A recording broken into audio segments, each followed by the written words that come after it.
It started with a notice nailed to my fence, a bright orange paper fluttering in the wind like a warning flag. The HOA claimed they had plans for my property. My property, the same land my grandfather worked, the same soil that held 3 generations of sweat, stories, and roots. They said it was for community use. A dog park, they called it. A place for laughter, morning walks, and barking. Built right where my family's barn still stood. At first, I thought it was some kind of mistake, but then the surveyors arrived.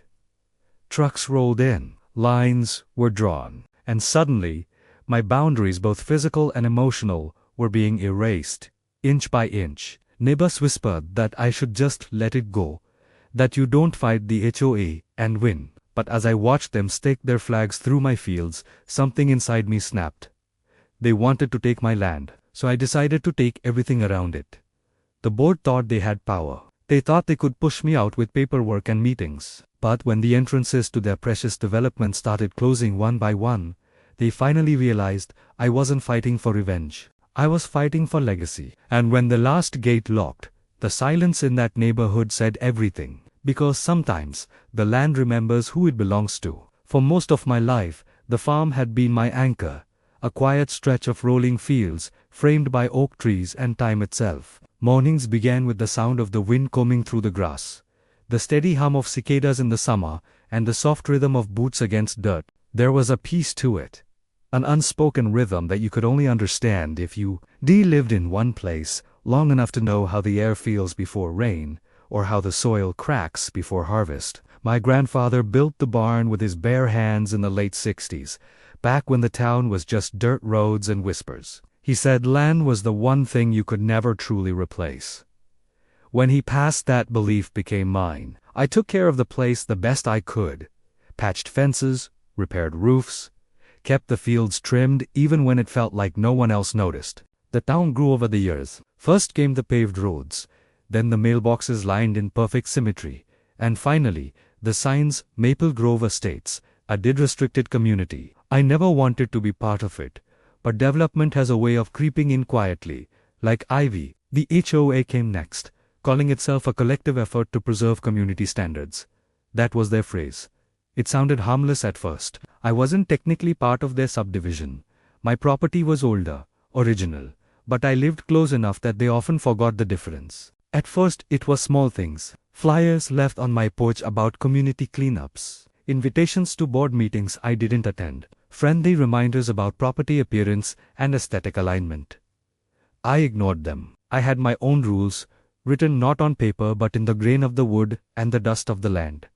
But change doesn't come all at once. It sneaks in: a new neighbor with questions, a board member with opinions, a letter phrased like a suggestion but written like a command. The first real sign of trouble was the fence. My southern boundary bordered their manicured walking trail. It wasn't much, just a simple split-rail fence that had stood for decades. One day, I came home to find orange stakes driven into the ground along it. No one asked. No one explained. Just bright plastic markers cutting through my grass like wounds. I called the town office. They said it was part of a community enhancement project proposed by the Maple Grove HOA, a new green space for residents, a shared recreation area. But what they called green space included nearly an acre of my property. I laughed at first. There had to be a mistake. I had the deed, the survey, the old plat maps framed in my study. Every inch of that field was mine. But when I spoke with the board president, her tone told me everything I needed to know. Calm, rehearsed, certain. She said the land had been underutilized, and that the community as a whole would benefit from repurposing it. I realized then that this wasn't a misunderstanding, it was an intention. Still, I tried to believe it would blow over. I told myself that people in neighborhoods like Maple Grove just liked to talk. They liked order, meetings, motions, minutes, and words that made them feel powerful. I'd seen it before. But the truth is, once an HOA sets its eyes on something, they don't let go easily. The following weeks became a slow erosion of peace. Surveyors started showing up early in the morning, setting up tripods and laser lines. Trucks rumbled down the road, leaving fresh tire marks across my field. Every time I confronted one of them, they said the same thing. Just following instructions, and soon The neighbors started to change too. People who used to wave stopped making eye contact. Some avoided my side of the street altogether. Others whispered at the mailbox, turning their backs when I walked by. Rumors spread that I'd neglected my land, that it was an eyesore, that the HOA was just doing what's best for everyone. I wasn't angry, not at first. I was tired. Tired of bureaucracy, of forms, of people with clipboards who'd never lifted a shovel but thought they knew better. Still, I kept quiet. I believed reason would win. I believed the paper trail mattered. I believed in fairness. Then the letter came, a formal notice, stamped, sealed, and phrased like a verdict. The HOA of Maple Grove Estates intends to reclaim a portion of underdeveloped property adjacent to the Southern Trail for community improvement purposes. Attached was a glossy brochure of smiling families and leashed dogs running across what was clearly my field. They called it the Maple Grove Dog Haven. I remember sitting at my kitchen table, the paper trembling in my hands, staring at that phrase. They'd taken my heritage and turned it into marketing. The weeks that followed were a blur of meetings, phone calls, and growing frustration. The town didn't want to get involved. It's a private association matter, they said. My lawyer tried to intervene, but the HOA kept moving, inch by inch, faster than I could respond. Meanwhile, the land itself began to change. They cleared brush without permission. They marked paths. They even installed a temporary sign, "Future home of Maple Grove Dog Park." The audacity of it left me speechless. I walked those fields every morning, tracing the lines where my grandfather once sowed corn, where my father taught me how to mend wire. And each time I could feel the distance between what was right and what was allowed growing wider. The HOA members smiled when they saw me. Polite, distant smiles that carried no warmth. They thought I was beaten, that I'd fold under pressure like everyone else. They didn't know that the land they were standing on had taught me patience, the kind that grows slow and deep, like roots that won't let go. Still, I waited. I watched. I documented everything.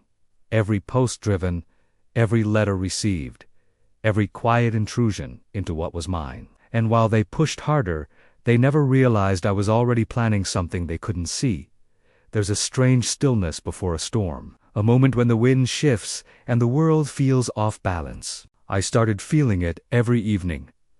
The same air that once felt peaceful now carried something electric, like the land itself was holding its breath. I could have gone to court immediately. I could have fought them head on, but that's what they expected. They thrived on confrontation because it made them feel in control. So I stayed quiet, letting them believe they'd won. Neighbors began walking their dogs along the trail beside my field, unaware that half the ground they stood on still belonged to me. The board scheduled a grand announcement meeting to unveil the project officially. They were proud, confident, completely blind, because while they were preparing speeches about community growth, I was signing paperwork of my own, quietly, efficiently, and with precision. Deeds, titles, and transactions that would reshape the very borders they were so eager to redraw. By the time they realized what I was doing, it was too late. But that moment, that revelation, that's another part of the story. For now, all you need to know is this. Behind every quiet neighbor you underestimate, there's a line you shouldn't cross. And when you try to take from someone who's spent a lifetime building something real, you might just awaken the one thing you can control. The will to take it all back. Because what started as a simple land dispute was never about property lines. It was about pride, legacy, and the dangerous arrogance of believing that paper can erase history. So while the HOA was drawing maps, I was drawing plans. And when they came to claim my land, I was already preparing to reclaim theirs. The ground beneath Maple Grove was shifting, and none of them even knew it yet. It started quietly, like most storms do. A few days after the last surveyor left my property, the first fine appeared. Not in person, of course, slipped neatly into my mailbox, folded twice, sealed with the HOA as official emblem. It read, "Violation of community standards.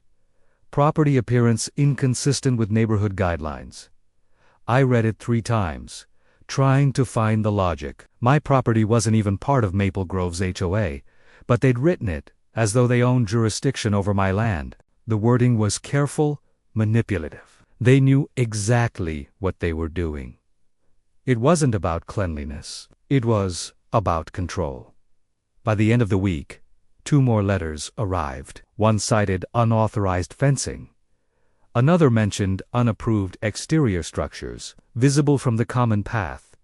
They were describing my barn, a structure older than the HOA itself. I started to realize this wasn't bureaucracy. It was a campaign. The board president, Linda Rowe, had a reputation. Perfect lawns, perfect meetings, perfect reputation. She liked to remind everyone that Maple Grove was the cleanest community in the county. She believed rules weren't just guidelines, but proof of civilization. And anyone who didn't comply, or worse, refused to, was uncivilized. Soon, the harassment grew subtle but steady. My mailbox would be filled with flyers about proper landscaping. Neighbors began trimming the grass along my property line, leaving their clippings scattered in my ditch like a silent insult. Trucks from the HOA as maintenance contractor parked just inches over my boundary line, always close enough to be noticed, never close enough to justify confrontation. I kept a notebook on my counter, documenting everything: dates, times, photos. A record of the creeping invasion. Then came the noise. One morning, I woke to the sound of machinery. Heavy, constant, low. I stepped outside and saw them digging. A backhoe tearing into the ground just beyond my fence, mud flinging into the air. A man in a yellow vest waved his clipboard when he saw me, shouting something about installation access. They were laying irrigation lines right through the strip of disputed land. My land. I called the sheriff's office, but the deputy who arrived only shrugged. "Civil issue," he said. "Take it up with your lawyer." That night, I stood by the fence, staring at the scar they'd carved through my field. The moonlight glinted off the fresh mud, and I realized how easily they could destroy something that had taken decades to build. The next morning, I received another letter. This one wasn't a fine. It was an invitation to attend an upcoming HOA board meeting to discuss concerns related to community land boundaries. The phrasing almost sounded polite, but I knew better. It was bait.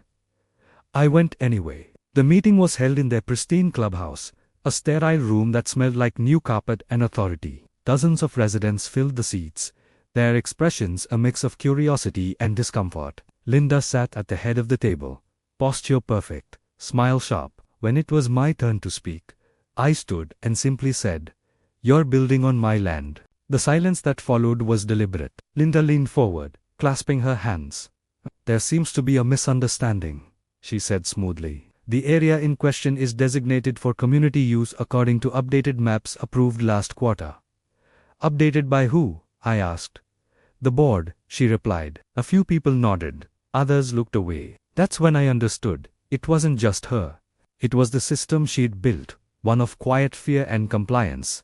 After that meeting, the line between community and enemy territory became crystal clear. They started enforcing new temporary rules. No vehicles parked along the southern trail, my road. No farming activity during quiet hours.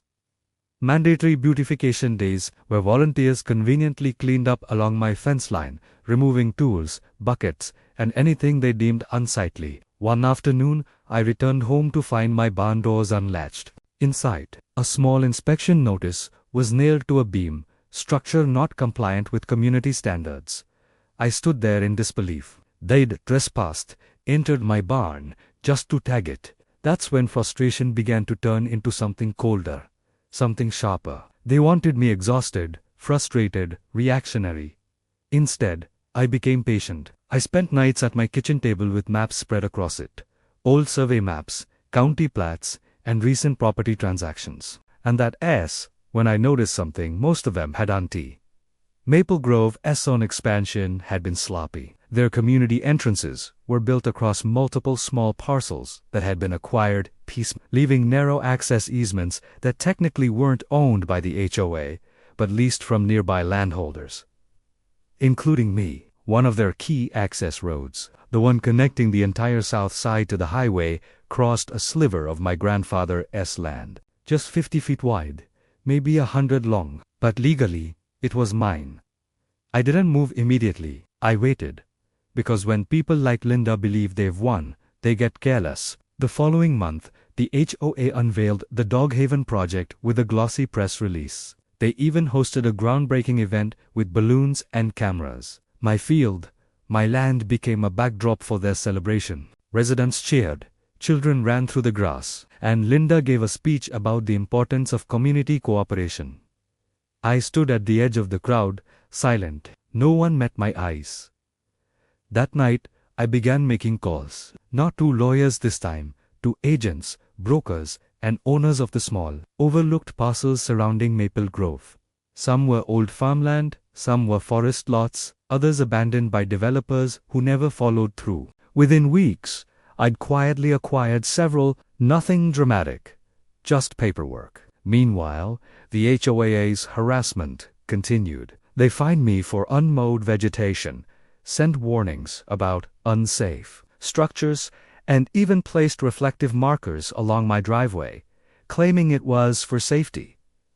Neighbors began to whisper louder. Some accused me of holding up community progress, others claimed I was suing the HOA. I wasn't. Yet. But the isolation was complete. Then came the morning I found tire tracks cutting deep across my northern pasture, fresh ones, leading to a pile of concrete and metal debris dumped on my land. HOA, construction waste. When I confronted their project manager, he smirked and said, "You'll have to take that up with the board." That was the moment something in me hardened beyond repair. That evening, I drove the boundary line in silence. Every stake they'd hammered, every path they'd marked, I photographed them all. I sent copies to my lawyer, to the county clerk, and to my self-certified mail. Documentation, evidence, but evidence alone wasn't enough anymore. I needed leverage. And I had it, because as the HOA dug deeper into my land, their construction trucks, storage sheds, and supply lines all began to sit unknowingly on parcels I now owned. Legally, when I received their next letter, a final notice of non-compliance, I didn't respond.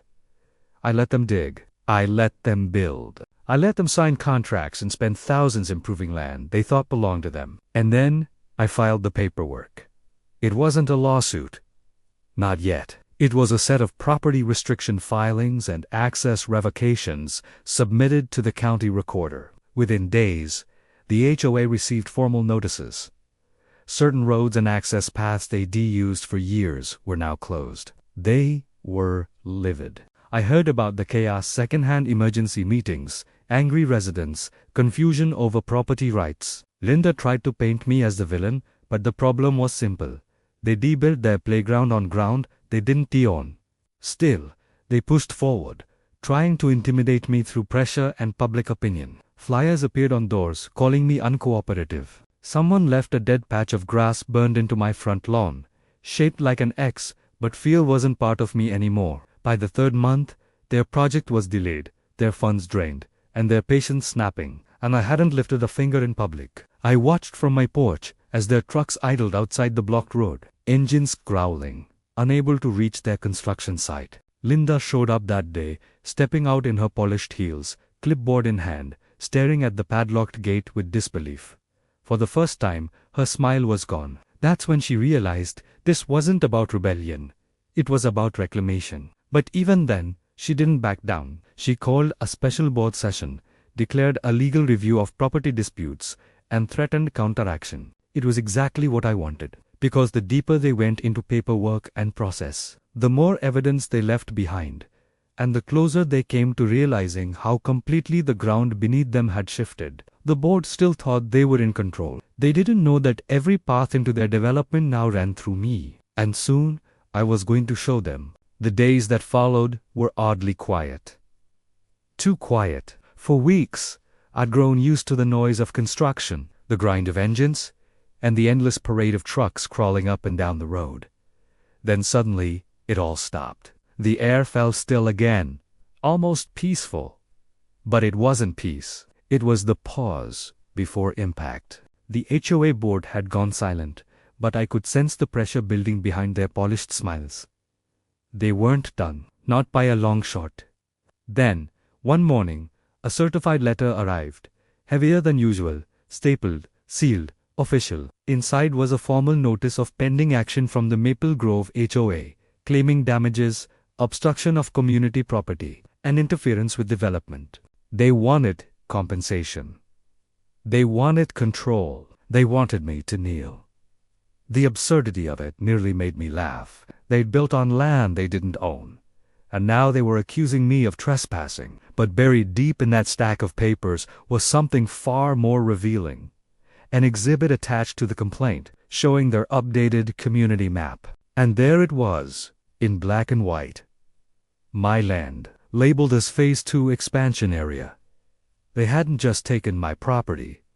They were planning to expand further. That night, I walked the property line again, flashlight cutting through the dark. I could still see their half-built park beyond the fence, piles of lumber, the unfinished playground, the half-dug pond. The arrogance of it all sat heavy in the air. I stood at the border of my land, and I made a quiet promise, not of anger, but of intent. If they wanted a fight, they'd get one. But it wouldn't be loud. It would be precise. The next morning, I drove into town and met with my lawyer, an older man named Harris, who'd seen more land disputes than most judges. When I laid out the deeds and maps, he smiled a small, knowing smile. They overreached. He sighed simply. Let's tighten the rope. We filed countersuits, not for damages, but for injunctive relief and trespass enforcement. Then we filed property restriction notices with the county, invalidating the HOA's road use permits and voiding their easements. It was a legal chokehold, and it began to work immediately. Within a week, contractors halted all construction. Their insurance providers withdrew coverage. The town issued stop work orders pending investigation. And suddenly, the project that had been their pride, their symbol of unity and power, became a liability. But it didn't end there. The HOA still had residents to answer to, and Linda, desperate to maintain her image, turned the entire neighborhood against me. She sent newsletters accusing me of sabotaging community progress. She claimed I was blocking emergency access routes, a lie that spread faster than truth ever could. Then came the harassment. Anonymous calls at night, trash dumped in my ditch, a mailbox smashed and replaced with a note. You don't belong here. Every tactic was meant to provoke me, to make me lash out publicly, but I didn't. I recorded, documented, and stayed silent, because I knew something they didn't. I was winning. Behind their public outrage, the HOA's foundation was crumbling. Fines were piling up from the halted project. Contractors demanded payment. Legal fees mounted. Residents started whispering about mismanagement. And then the first resignation came, the treasurer. Then another. By the end of the month, the once mighty Maple Grove board was reduced to a handful of loyalists trying to hold the pieces together. Still, Linda refused to yield. She doubled down, calling emergency meetings, promising residents that victory was near. We'll reclaim what's rightfully ours, she said in her statement. But even she knew the land was never theirs to claim. The town got involved next. Officials visited both properties, clipboards in hand, trying to make sense of overlapping maps, old plats, and competing filings. At one point, I overheard one of them mutter, "This entire subdivision was built like a puzzle that never fit together." They weren't wrong. That's when I realized the depth of my advantage. I hadn't just blocked them, I'd exposed the fragile skeleton their empire was built on. Weeks passed, then one evening, I got a call from a number I didn't recognize. It was one of the HOA board members, a quiet man named Greg, who rarely spoke at meetings. His voice was low, tired. "You didn't hear this from me," he said, "but they're trying to get the county to force you to sell. Eminent domain, private-public partnership. They think it's their last card." I thanked him, hung up, and smiled to myself. They'd just made their biggest mistake, because while Linda was rallying for a forced sale, I'd been finalizing purchases, the last remaining parcels surrounding the neighborhood, the ones that provided alternate road access. The next week, I filed for official closure of all adjoining private easements, citing unauthorized community use in one motion ID. Legally sealed every entrance to Maple Grove, except for one. The main gate, that opened onto the county road, and even that one crossed a small triangle of land I owned outright. When the notice went through, the effect was immediate. Residents woke up one morning to find barricades and private property. No access signs where their side streets used to open. Delivery trucks couldn't enter. Construction crews couldn't leave. The entire subdivision became an island of manicured lawns and locked gates. The HOA called it hostile obstruction. I called it geography. The panic spread quickly. Within days, social media lit up with complaints. "Why can't I get out?" one resident wrote. "Who blocks an entire community?" Another asked, and while Linda tried to spin it, the truth began to leak. Documents surfaced online, county filings, maps, deeds. People saw the dates, the signatures, the proof, and with it, they saw who was really to blame. The board fractured overnight. The same neighbors who once avoided me now turned on each other, desperate to escape the mess their leaders had created. Linda, cornered and furious, demanded an emergency town hearing. She stood there, polished as ever, arguing that I had intentionally entrapped her community. But her voice cracked when the county official calmly stated, "Ma'am, by all records, that land is not yours." For the first time, she had nothing to say. I didn't gloat. I didn't need to. The silence that followed was victory enough, but I wasn't finished. Over the next few weeks, I made my final move. I approached the local conservation trust and offered portions of my land for preservation. Not sale, not development, but protection. In exchange, they agreed to block any future zoning changes that would allow the HOA to expand. In one quiet stroke, I ensured that Maple Grove would remain trapped, surrounded by land they could never touch. News spread quickly. Local papers picked it up. HOA expansion halted by land ownership dispute. Residents demanded accountability. Lawsuits flew. Not at me, but at their own board. Linda resigned shortly after, her perfect reputation collapsing under the weight of her own arrogance. I heard she moved out within a month. Her house sold for less than half its value. And Maple Grove. It never recovered. The Dog Haven project was abandoned, the half-built park fenced off, a monument to the danger of entitlement. The roads remained closed, the entrances narrowed, the signs faded. What once was a proud community became a cautionary tale whispered among nearby developments. One evening, I walked down the old trail, now overgrown and silent. The air smelled of pine and rain. The fence that once marked my border still stood, worn but unbroken. In the distance, the empty playground creaked in the wind, a sound almost mournful. It struck me then how small their power really was. For all their rules, meetings, and papers, they'd forgotten the simplest truth.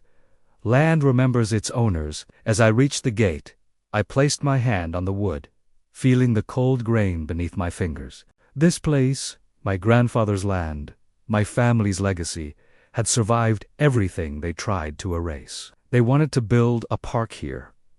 Instead, they built a lesson, a reminder that control doesn't come from committees, or bylaws, or the illusion of order. It comes from roots, from patience, persistence, and the quiet strength to stand firm when others try to push you out. A few months later, a new HOA board tried to reach out. They offered to make peace, to reopen negotiations. But by then, it didn't matter. The damage had been done, and the town had learned to respect the boundaries they once ignored.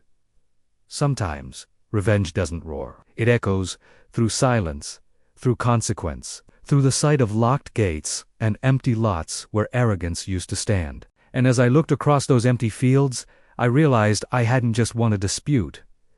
I'd reclaimed something far greater. My peace, my history, my home. Because in the end, they didn't just lose a fight, they lost their foundation. And all it took was a man they thought they could push aside, quietly pulling every string they never saw. It started with a letter, not from the HOA this time, but from the county courthouse. A notice of final hearing. Date, Monday 9 a.m.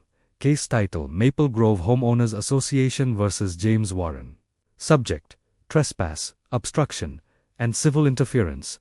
It was the moment I'd been waiting for. Months of silence, legal skirmishes, and sleepless nights, all leading to this. A final showdown. They'd thrown everything they had at me. Lawsuits, rumors, public shaming. And now, they were stepping into the one arena they couldn't control. A courtroom. The morning of the hearing, I drove in early. The roads were wet, reflecting streaks of dawn across the windshield. My hands gripped the steering wheel tighter than I realized. This wasn't just about land anymore. It was about truth, the kind of truth that could ruin reputations, expose corruption, and end an empire built on arrogance. When I arrived, the courthouse parking lot was already full. Reporters, residents, even city officials who pretended not to stare. It seemed everyone wanted to see how far the mighty Maple Grove HOA would fall. Inside, the air was cold and heavy with tension. The board members sat together like a row of statues, rigid, self-assured, pretending not to see me. And there, at the center of it all, was Linda Carter, the president, perfectly dressed, eyes sharp as glass, hands folded on her designer folder embossed with the HOA logo. When she saw me take my seat beside my lawyer, her lips twitched into something between a smile and a smirk, the kind of look that said, "You still don't understand how this works." But I did. More than she could ever imagine. The judge entered, calm and expressionless. The clerk read the charges aloud, and for the next 2 hours, the HOA's attorney droned through his carefully rehearsed case, slides, maps, community bylaws, photos of the torn-up road, the blocked entrances.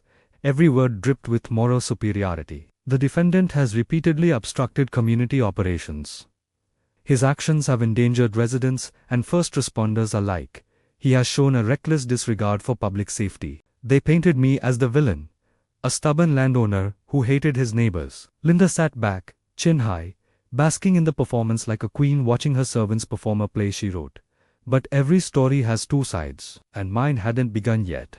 When the HOA rested their case, my lawyer, Harris, stood up slowly, buttoned his jacket, and said, "Your Honor, we'd like to introduce a few exhibits of our own." He clicked the remote. The first slide appeared on the courtroom screen. A county survey map from 1973, then another from 1988, then another from 2002. Each one showed the same thing: clear, indisputable boundaries. My land, my rights. You could feel the shift in the room. The whispers. The realization. But that wasn't the knockout. That was just the opening punch. Harris continued. He laid out email printouts between the HOA board and the construction contractors, discussing work to be done before legal permissions were finalized. Then internal messages, where board members admitted they didn't yet technically have the easement secured. Then came the kicker. An email from Linda herself, time-stamped 3 months before construction began. In it, she wrote, word for word, "We'll move forward with Phase 2 regardless. Once the park is built, he'll have no choice but to sell or submit." The courtroom went silent. Even the judge looked up. Linda's confident smile flickered for the first time. Harris leaned into the moment. He spoke calmly, almost gently. "Your Honor, this isn't about a neighbor dispute. This is about power, an organization that decided its goals outweighed the law." He turned toward the HOA table. They built on land they didn't own. They lied to their members. They endangered residents with illegal excavation. And when they were caught, they tried to bury the truth under paperwork and intimidation. Linda whispered something to her attorney, face pale, hands trembling now. Then Harris dropped the final exhibit, a signed engineering report from the fire department, documenting the incident where emergency vehicles got trapped because of the blocked road. The report blamed unauthorized construction obstructing a critical access route, the same project the HOA blamed me for. It was over. The judge called a recess. People poured into the hallway, buzzing with the kind of electricity you only feel before something historic breaks. Reporters were already calling it the Maple Grove scandal. I stood quietly at the end of the corridor, watching the board huddle together like a drowning crew trying to plug holes in their ship. Linda's voice, once commanding, now cracked and desperate. "You told me this was under control." I heard her hiss at the attorney. He didn't answer. When she turned, our eyes met across the crowd. For a moment, neither of us said a word. But the message was clear. She knew. I'd beaten her at her own game. When the court reconvened, the judge wasted no time. He dismissed the HOA's claims in full, citing lack of standing, improper filings, and unauthorized construction. Then, Almost as an afterthought, he turned to me and said, "Mr. Warren, your counterclaim for damages and injunctive relief is granted. The HOA is ordered to cease all activity on your property and remove any unauthorized structures within 30 days. The gavel struck, and just like that, the empire of Maple Grove began to crumble. But it wasn't over yet, because what happened after the ruling was far louder than anything that had come before. Outside the courthouse, cameras flashed.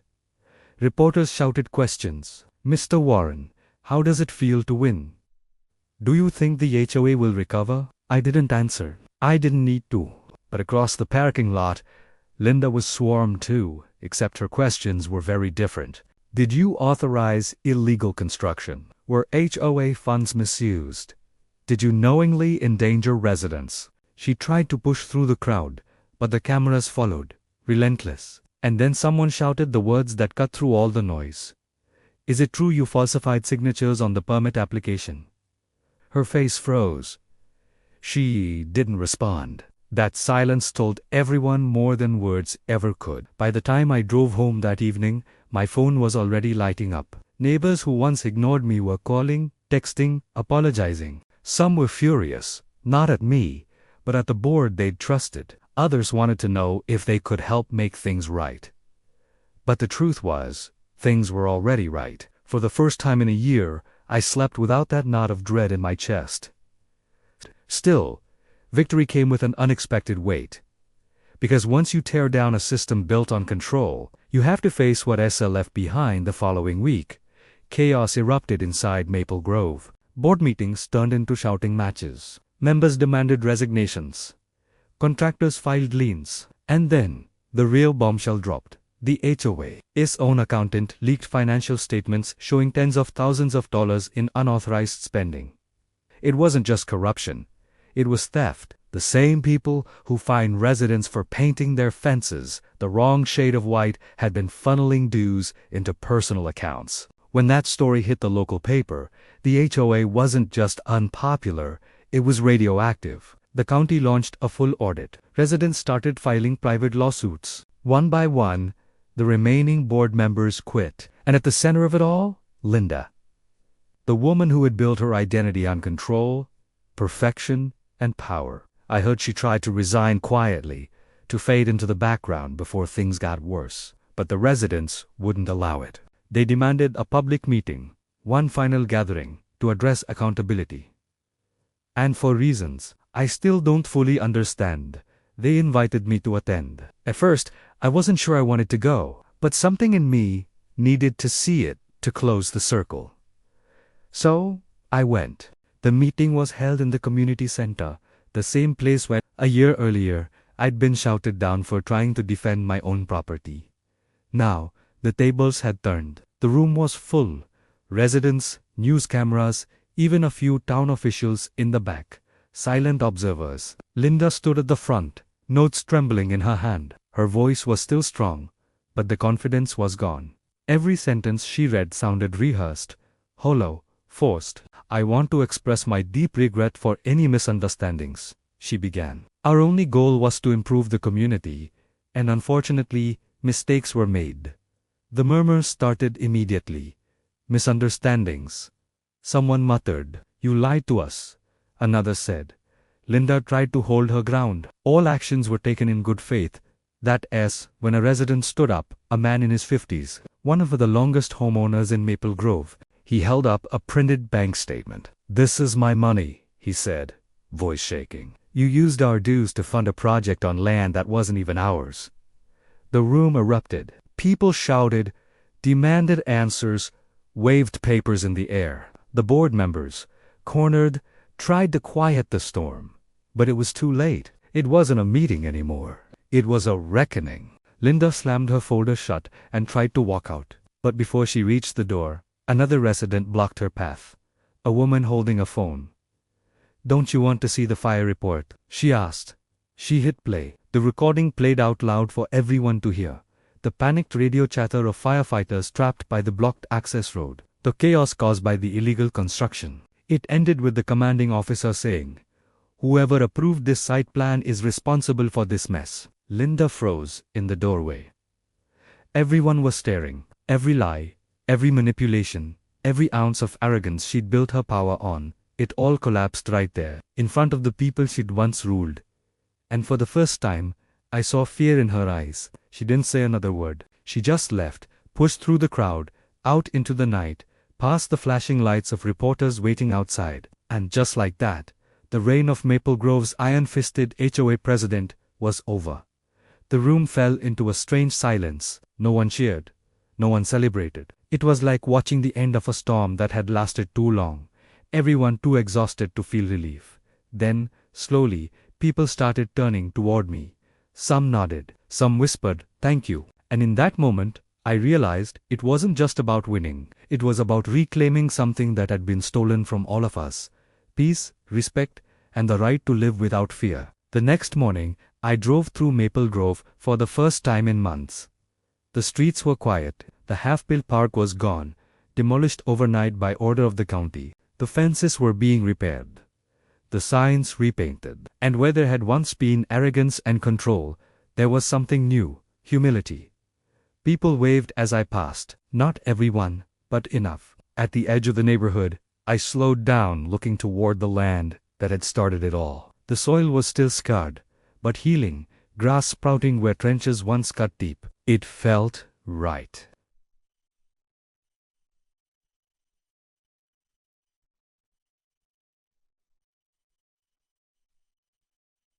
Like nature itself was reclaiming what greed had disturbed. But even as peace returned, a part of me couldn't shake the memory of that courtroom, the sound of the gavel, the way Linda's expression changed when she realized her power was gone. It wasn't triumph I felt.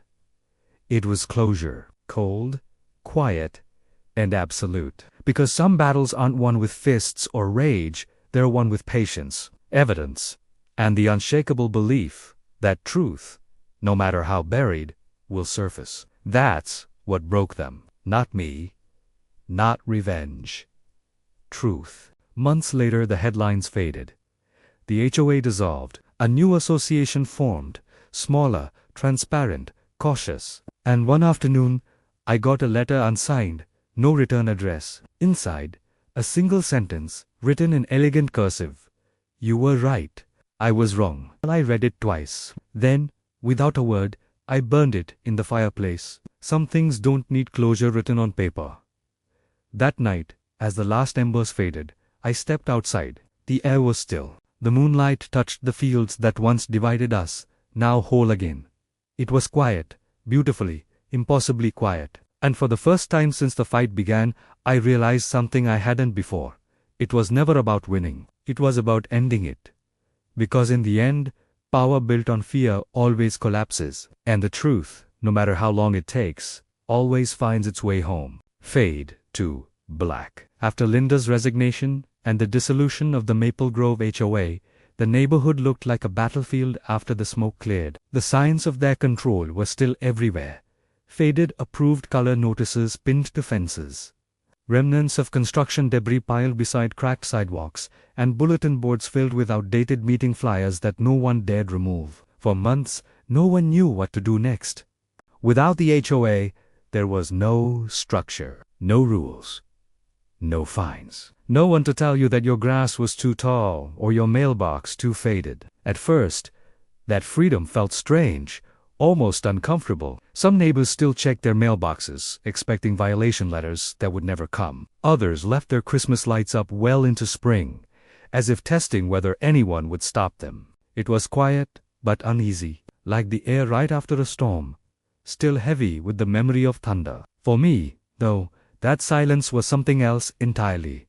It was peace. The days stretched differently now. I could walk the boundaries of my land without glancing over my shoulder, waiting for someone to show up with a clipboard or camera phone. The hum of machinery was gone. The only sounds were the wind moving through the trees and the soft groan of the barn door when I opened it in the morning. I'd rebuilt what they tore down.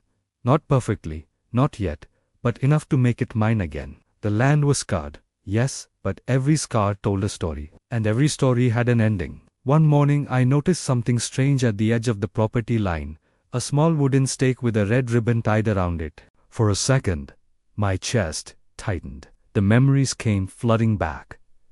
Surveyors, contractors, those flags that crept closer every day. But when I walked over, I realized it wasn't from the HOA.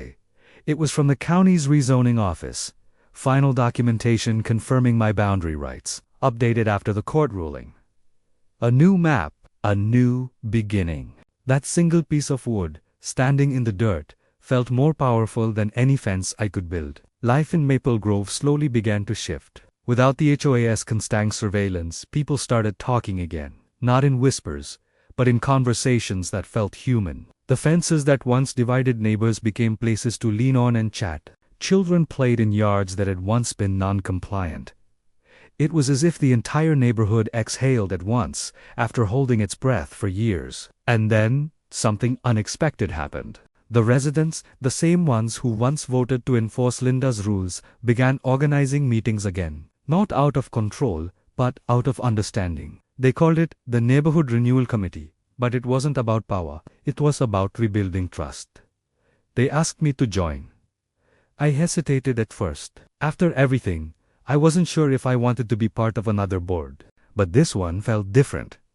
No titles, no fines, no hidden agendas. Just neighbors trying to fix what was broken together. Our first meeting was held in the open field behind my house, where the HOA once planned to build their dog park. No podiums, no microphones, no chairs arranged in rigid rows, just folding tables, a few thermoses of coffee, and the sound of laughter. As I looked around, I realized something powerful.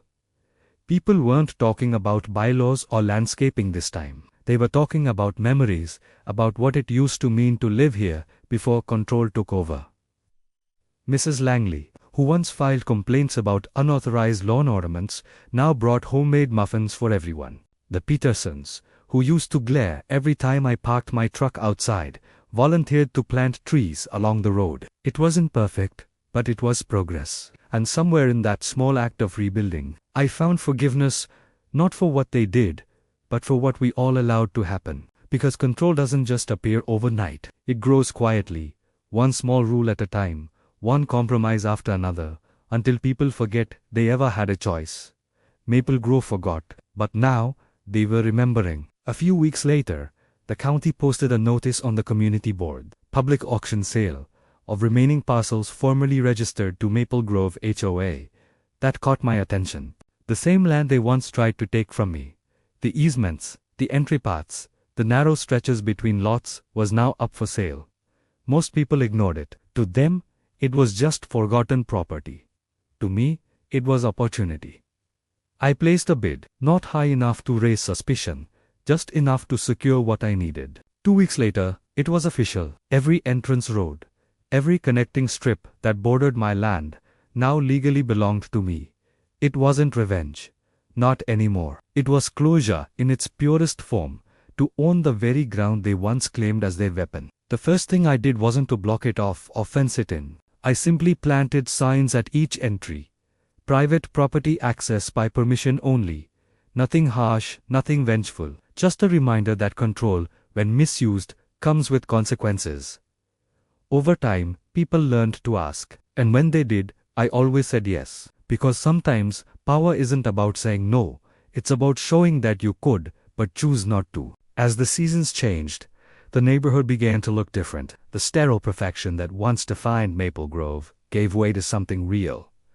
Yards grew wild with color. Gardens flourished. The sameness disappeared. It wasn't the community Linda wanted, it was better. Because it belonged to the people again. I watched from my porch most evenings. The sky turning gold over the trees. Children's laughter carried through the air, mingling with the rustle of leaves and the distant sound of spring. That soundly returning was worth more than any victory I could have imagined. Still, the echoes of the past lingered in small ways. Every now and then, someone would bring up the old HOA days. A story about a letter, a fine, a rule that made no sense. They'd laugh about it now. But there was always a trace of disbelief. How did we let it get that far? They'd ask. And I'd tell them the same thing every time. It didn't happen because people were bad. It happened because people were silent.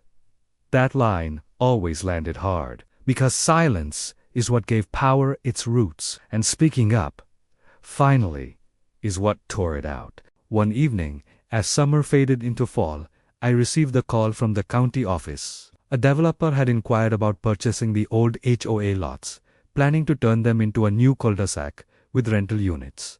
The irony wasn't lost on me. They wanted permission to build through my new property lines, the same ones the HOA once violated. I didn't say no immediately. I asked to see the plans. When they arrived, I studied them carefully, clean, modern, full of profit and promise. But there was something missing. Soul, the kind of thing you can't measure in square footage or projected revenue. So, I declined. Politely, firmly, finally, the land stayed untouched, and for the first time, no one argued. As months passed, the news cycle moved on. The Maple Grove scandal became a case study in overreach, cited in local law schools and HOA reform committees. New communities across the state began rewriting their bylaws, introducing transparency measures, limiting board power. It was bigger than I expected. My fight had become a blueprint. I didn't plan it that way. I just wanted peace. But sometimes, peace demands a fight loud enough for others to hear. And yet, even in victory, there's always something left behind. One afternoon, while clearing an old shed, I found a rusted sign that once hung on the HOS's office door. It read, "Maple Grove, where order brings harmony." I almost laughed. Order had brought chaos, control had brought rebellion. And from their collapse, harmony had finally grown wild, imperfect, real. I hung the sign inside my barn, not as a trophy, but as a reminder of how easily good intentions twist into tyranny when people stop questioning authority. That night, a storm rolled in. Rain hammered the fields.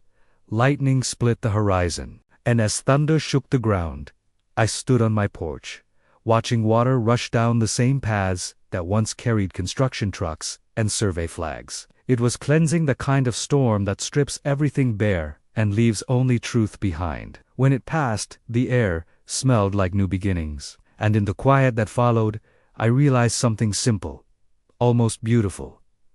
They tried to erase my boundaries, but in doing so, they reminded me and everyone else why boundaries matter in the first place. As the years rolled on, the story of Maple Grove Estates began to take on a life of its own. People came from nearby towns to see the infamous dog park that never was. What they found instead was something far more symbolic, a wide, green expanse surrounded by fences that now stood not as barriers, but as reminders. The land was free, untouched, thriving again under the same sun that had watched it all unfold. The man at the heart of it, the one who refused to bow, refused to sell, and refused to be bullied, never sought attention.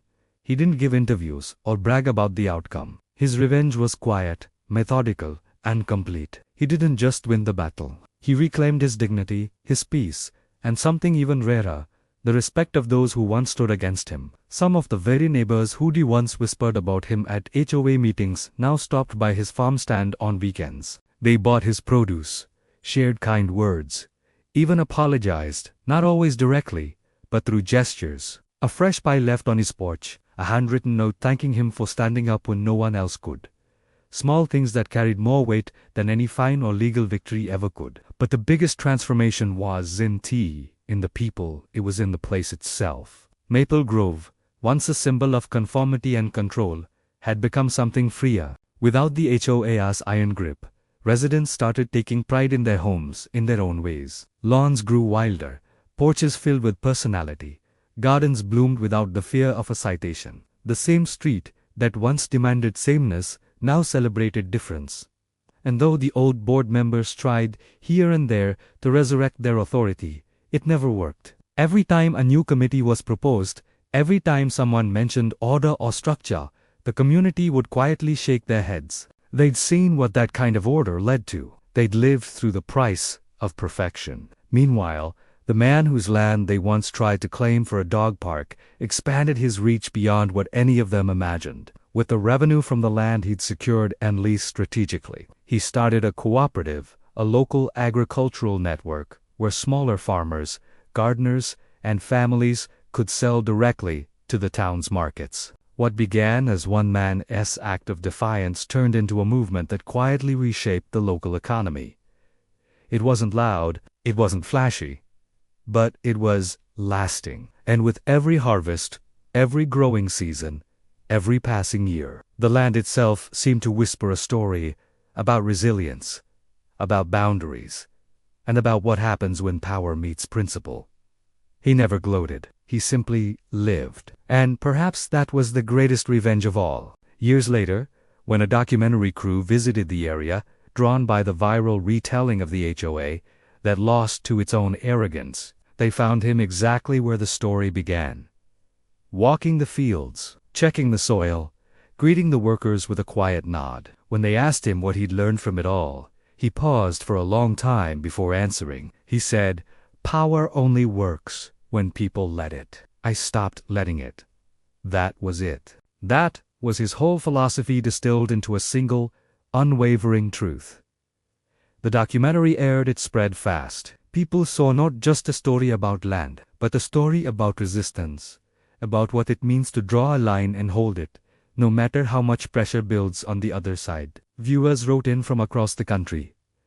Homeowners tired of being bullied, neighbors trapped by rules made by people who'd forgotten what community even meant. To them, he became a symbol, not of rebellion, but of reason. He didn't seek fame, but it found him anyway. And as his farm grew, now a thriving eco-project that employed dozens and supported hundreds, something else grew too: peace. The kind of peace that comes not from silence, but from resolution. The kind of peace that's earned, not given. Sometimes, late at night, he'd look out over the fields and remember how it all started.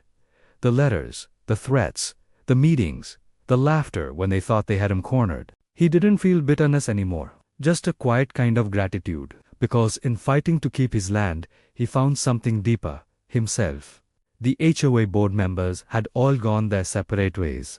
Some moved out of town, others stayed, humbled, quieter. A few even reached out years later, trying to make amends. And while he never held grudges, he also never forgot. Forgiveness, he knew, didn't mean erasure. It meant understanding. His land had outlasted them all. Over time, stories like his began surfacing in other neighborhoods. People started to push back, to question the systems that were meant to protect property values, but too often crushed the spirit of individuality.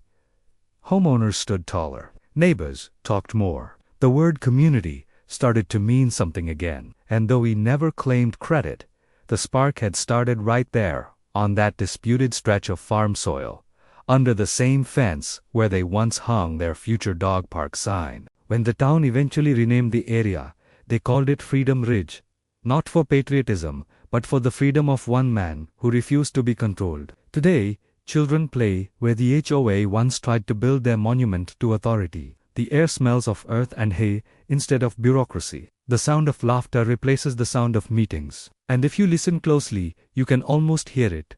The echo of a man's promise, kept not through anger, but through endurance. No one tells me what to do on my land.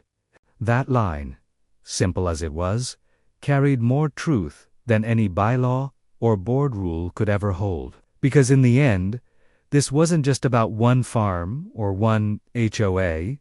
It was about a fundamental truth too often forgotten, that community is built on respect, not control. He had proven that when you stand firm, when you refuse to be bullied or intimidated, even the most powerful systems will crumble before the quiet strength of principle. And maybe that's the real reason his story continues to resonate.